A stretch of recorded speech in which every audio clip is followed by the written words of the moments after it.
And so then you hit me up and said you were going down to Skid Row. The infamous Skid Row. Skid Row. The middle of downtown. Uh-huh. Arguably the most gnarly homeless area in the country. Mm-hmm. It's up there for sure, if not the most, right? And this is the worst homeless problem it's been in years. I got a text from Brandon's mom, from Pam, saying you gotta get on it, help these homeless. And you decided to do this. Why? I've been wanting to go for a while, and then I was like, oh, it's my birthday this month. I like making my birthdays memorable, so I was like, I'll wait Skid Row, maybe I'll do it on my birthday. And then it just worked out. I didn't really have much going on my birthday. I was like, I'm gonna go to Skid Row, crush it. Yeah. And it was insane.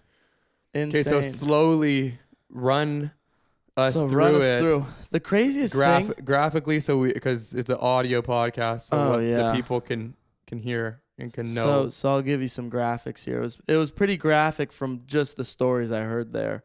But basically, I started out. It's an hour drive from Malibu, which is crazy because you go from just this beautiful oasis Malibu to literally the most scary, poverty-stricken, gnarly place ever. It was 10 times gnarlier than Venice. 10 times gnarlier than homeless. Really? Yeah. Like looks wise. Just the vibe. So take me through while you're driving in. What do you see? So I'm driving. Does it go like nice city to like a little bit worse, or is it like decent to terrible, or is it for a long ways it's terrible? It's like, there's like Bestia and Arts District and Fashion District, and all of a sudden there's a couple sort of like warehouse type streets of nothing really. And then like 2 streets after that, it's like, boom, San Pedro Street is just the heart of it. And then probably like a couple blocks around that, like 6th, 7th Street. And what are you seeing while you're driving through? So I'm driving in just seeing just layers and layers of tents, just tents on tents on tents. Some of the streets you pretty much probably can't drive through them. You can, but it's pretty like, and there's glass and it's crazy and it's wild and people just chilling in the streets. Like some people just be sleeping in the street. Like in the street. And that's like in the middle of the street. Yeah. And that's the crazy thing is the night before I went out Soho all night and we were dropping off Brody at his house and we're driving up his canyon and we see this dude lying on the street in Malibu in the middle of the road. And it was the craziest things. We're like, oh, this guy would have got hit. So we pulled over. I called 911. He woke up. He was all like delirious. We saved him. So then that was the precursor to boom. My birthday. You don't see that a lot in Malibu. Skid Row, the heart of it. So I'll give you my story. So I'm driving into Skid Row. I'm seeing all these tents, crazy place, and some people are already like jeering at me. Like one dude chased me while I was driving in the car. Because I made eye contact. And he's like, yeah, come here. And he starts chasing me. I'm like, I'm good. And he starts chasing me. So I'm like, I got to park on a side street. So I go down this street, and I don't think anyone's really looking at me. So I'm like, I'm trying to park pretty quick. And I park, and then right as I get out of the door, there's this huge black dude, gnarly guy, looks pretty gangster. He's like right there. Boom, boom. First thing he says, like, yo, Xanax, you want some Xanax? I'm like, no, he was saying Xanax, and I was like, I don't got any. And he's like, no, you want the Xanax. What do you want? This is right after you park your car. Right? I'm like, just getting out of the car. And so I'm pretty, like, taken aback, right? I'm like, well, boom. And I'm like, no, I'm probably good. And then he's like, you want some white China? Which I find out later that's heroin, right? White China heroin. I didn't know that. He's like, you want some crystal? What do you want? Like, all this stuff. Because I guess for sure, he later told me, like, white dudes around there are always just looking for drugs. Like, if a white dude shows up, he wants drugs. And so that's why I got offered probably 3 or 4 times while I was on Skid Row for drugs, like real aggressively. It came up right in my face, like, come on, what do you want? Wait, slow down. So the guy comes up to you and says, do you want Xanax? And you said, no, I'm good. Or no, you thought that he meant, do you have Xanax? And you're like, no, I don't have any. And then he was like, no, do you want some? Yeah. And you go, no. Yeah. And then he walks away? No. Then he kept talking, like, which drug you want? You want crystal? You want white China? What do you want? This, that, boom, boom. And when you said no? And I kept saying no, but he seemed like, he was chatting cool. So I kept talking. He's like, well, what are you doing out here? I was like, well, I'm just kind of wanted to come out, see what Skid Row was like, hear some stories, the whole lot. And he's like, oh, well, you don't want to come here. I'm like, okay. I was like, well, if you'd be in, maybe I could get a couple clips of you. I'll give you like $5. He's like, okay, you can pay me $10. Good. We good. I'm like, all right. Next thing I know, This guy's opening my door, jumps in the car. In your car. Jumps in the car in the passenger seat, and I'm like, whoa, let's just film it here. He's like, no, get in the car. Get in the fucking car. I'm like, well, what do you mean? And He's you weren't like, dude, no, I'm going to, let's just do this here. I was sort of freaking. I was like, bro, no, like, let's just stay. And he's like, no, you get in the car right now. These people, because all his boys were all like kind of looking. He's like, get in the car. Just get in the car. I'm like, okay. And I'm so scared. I think I'm about to get stabbed. Fuck yeah. I was so scared. So my heart's pounding out my chest. I get in the car, and he's like sort of being cool, but he's like, we ain't doing this in front of these people. We're getting out of here. We're getting out of here. But he's talking so fast, I'm scared. I'm like, he's probably getting nervous too because he's about to stab me. And so we start driving off, and I'm like almost shaking. I'm thinking he's about to stab me. He's like, you're going to pull right over there in front of that mark. So we were driving. And I remember there was this light, and I thought he was going to stab me at the light. I was like, for sure, this is about to go down. So you're in the car with him, and you're driving, and he just points, and he goes, go there. Yeah, just full hood dog. And you were like, gnarliest dude. And you were like, yeah, sure. Yeah. Oh, man, it was so scary. You didn't think of calling the cops or anything? No, I don't know. At that point, you're kind of like. By the time they get there, then it's going to be a scene. Yeah. He sees me call, yeah. Because he was watching everything I do. He's like, all right, I'm going to stay in the car. Now you go buy the beers. Wait. So he points you to go where? Where did he point at? He's like, this convenient. There's this nasty little convenience store, like full ghetto. And he was like, go in the convenience store. Yeah. And I'm thinking like. He told you to go in the convenience store yeah, for him? like, you're not coming? He's like, no, like I'm staying here. You go get me this beer. It was really hard to remember. It was like a pineapple blue stealer, something weird, like a Four Loko type thing. So I get him that.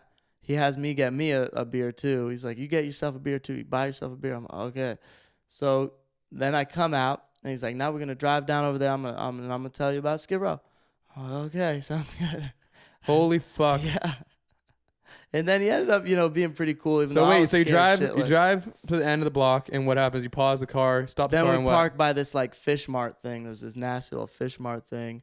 I pull in there, and I'm thinking like this place is gangster. I'm thinking he's getting one of his boys because he kept telling me to roll my window down and then roll it back up. And I just listened to this dude because he was so. Wait, scared. He told you. Say that again. He's like, boy, you're lucky you ran into me because any other one of those guys, they would have robbed you right now. They would have left you in pretty bad shape.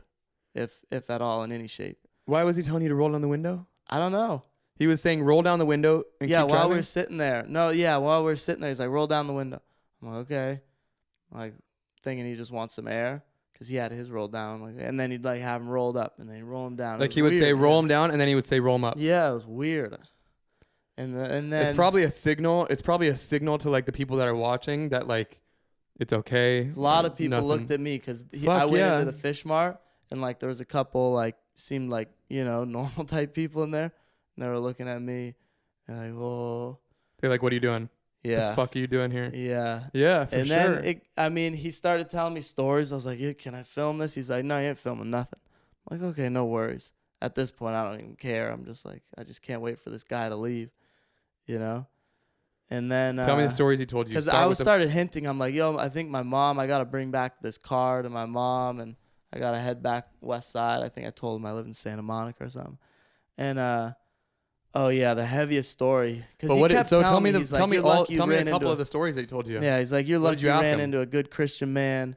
I'm out here, I deal and stuff, but, I got a good heart, I'm doing the thing, So then, how bad did he look? Like rough shape or like normalized? He looked pretty gnarly. He's like, drug of my choice, cocaine. I don't smoke crack anymore. I just do cocaine. That's what I like to do. And that was it. He was just drinking his beer. And then, he started telling me stories. The heaviest story by far was he saw this girl chilling on Skid Row with all the tents. Probably, I think he said she was like a prostitute or something because he said they're all pretty much prostitutes. So I saw this girl. This black dude comes up to her and he starts yelling at her like, yo, give me my money. Where's my money? And she's like, I'll get it. Just give me a few days. And then a few days later, he's chilling there again. And he sees her come up to her, starts spraying her, sprays her down. And he's like, I was thinking at the time, I'm like, oh, is that water? Is he just fucking with her? What's he doing? Sprays her down. And then he pulls out a lighter and lights her on fire. And seriously? She just went up in flames. This guy watched the person get lit on fire? He watched it happen. What the fuck? Yeah. Dude, that's so heavy. Yeah, so heavy. I wonder if the girl like lived or like. He said an ambulance ended up coming. Bro, that is like straight out of a movie. Yeah, an Fucked ambulance up. came yesterday. I don't know what it was for, but there was Like while you were there? firefighters, ambulance. Yeah, the boys are back. No, what I was saying is it's like the guy even told me, the crazy dude who I was captive with in the car. Nah, he was actually a nice guy and he didn't beat me up, so it's all good. But he was saying Skid Row is made up of the rejects of the hoods. So the people who didn't make it in the hoods because of something they did wrong or whatever, they kick them out, and if they come back, they'll kill them or something, and so they end up at Skid Row. So it's like the worst. It's like the worst people from the hood that get in trouble for doing something fucking shitty or bad or messed up for their gang or whatever in the hood. Then they leave the hood and they go to an even worse place. Yeah. And they're like the worst, the lowest of the low, and they go to the fucking Skid Row. Yeah. Dude, that's so crazy. Yeah, he said so something like, yeah, MS-18 doesn't want them, so they come here and this, MS-13 or whatever. Dude, yeah. so like that collective of people has got to be like the most gnarly, crazy, heavy. Yeah, like, and you could wild. see it in some of their faces where it was just like, there hasn't really been anyone around Venice or anywhere that I wasn't like terrified to approach. But in Skid Row, there was a lot of people where I was just really. I'd make eye contact and then I'd just keep walking. I ran a couple times because I saw him again. So I was with him for an hour. I was going to say, when you left him and told him that your mom was here. Yeah. And then I went and saw parked, him. I went and parked somewhere else. How does that work? I was walking around Skid Row. The Skid Row's kind of big. And then all of a sudden I ran it. Saw him from a distance and I just beelined it and was just running. I don't know if he saw me, but his boy saw me and his boy came up and was just like, yo, sorry about early, like, but anything you need, just what do you need? What do you need? And his boy said that to you? Yeah. He said sorry about earlier. What do you mean? I don't know what he meant. Maybe he was one of the guys that asked you for drugs. Well, he was there too when I first met. His name was Eric, but Eric was like, yo, this is me. And then that guy like walked off. Oh, so when you got out of the car initially, it was two people there. Well, Eric was talking to me, and then that dude came up and started kind of chiming in, and Eric told him to bounce.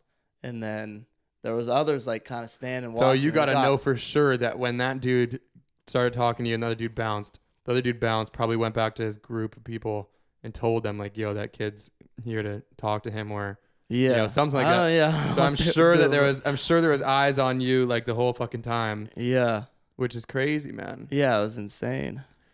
I'm really happy and I'm really surprised that like nothing happened. Yeah, made for a nice little memorable birthday event. Yeah, and what's the thoughts about going back? Or I'm going back if you're coming. I need a bodyguard for sure. I don't know how badly I want to throw my life in the line with that. It's so intense. Yeah. I don't know. I'll go back if we have something cool planned out, or if we had something cool, and if we had like maybe media pass or like some kind of like person with us, like some shit like that to make it maybe.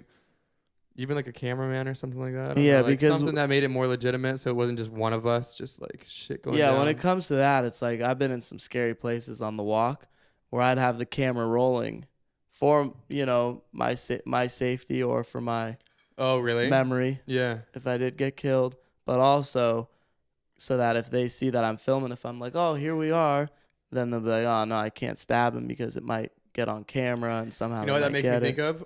It was while you were on the walk, and there was a couple times where I was like, dude, I can't believe that he's filming right now, where he's saying like, here we are with the guys who clearly don't want to be on the camera. Yeah. But that's an interesting thing that you're saying, because when you are doing that, it probably does make them like do a double take and be like, oh shit, like I'm getting filmed right now. Yeah, it's like obviously they could break the phone, but it's just that little hint of fear that might in them, and then they're like, oh, let's not. Have you ever done that where someone goes like, turn the fucking phone off, or like, don't fucking film me? Yeah, on the walk it happened. And what did they do? They went in my phone and deleted the photos.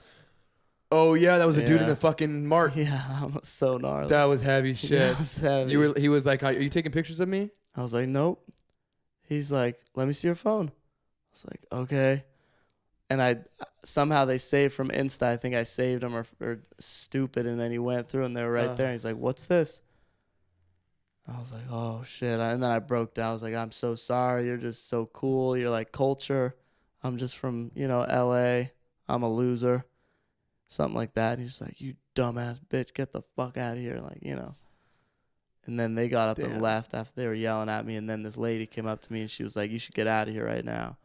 I was like, "Okay." How's your like fear response when you're in situations like that, or when you're in a situation where you are there? Like, do you feel like I feel your body kind of go into fear. fight or flight or like panic mode, or do you just like chill? Like, how do you feel it? I feel fear for sure, but I think a lot of the time I just get into some weird, almost like calming sensation. Because the fear's there, the adrenaline's there. Part of me, which is weird, is like kind of likes it. I don't like it to a certain level. Like yesterday was a little too scary, but I like at certain level of The excitement of it. I love that rush. Yeah. Yeah. But that situation is a heavy one. Yeah, yesterday was heavy. Yeah. The Hope Dogs. But it made it a good birthday. Birthdays, I'm selfish as it is, and then when my birthday comes along, I'm like extra selfish. What do you mean it it's just selfish ends as up, it is? I think, selfish, like about me. I don't know if I'm that selfish, but I don't think you're selfish. okay, well, whatever. But anyway, on my birthday, I get more selfish, and then I'm like, Yeah. So then you're like, I want to get back. I want to make it less about me. Yeah, I was like, yeah, let's do it. Let's do something else. Bro, crazy shit. Crazy day. Crazy day. There. Yeah. Well, I'm happy that you made it through. The boys are alive. The boys podcast are goes alive. on. Curious.